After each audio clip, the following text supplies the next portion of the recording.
ஆமா, இது என்னத்தான் பாசி பருப்பு கேசரியா? இல்லண்ணே, இதுக்கு பேரு அசோகா அல்வா.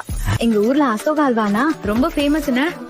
தியாகராஜ ஆராதனைக்கு உலகத்துல இருந்து வர எல்லாருமே இந்த அல்வாவை சாப்பிடாம போவே மாட்டாங்கன்னு. காவேரி தண்ணி, தஞ்சாவூர் மண்ணுல விளையிற பாசி பருப்பு, பசுவோட நெய், இது எல்லாத்தையும் சேர்த்து செய்யறதுனால வர டேஸ்ட் எங்கேயுமே கிடைக்காதுண்ண.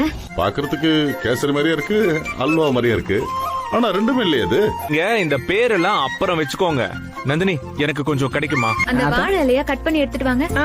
இந்த இலையில வச்சு சாப்பிட்டாதான் நல்லா இருக்கும். வாயில வச்சு அப்படியே கரையிற மாதிரியே இருக்கு நந்தினி. டேஸ்ட் அவ்வளவு பிரமாதமா இருக்கு.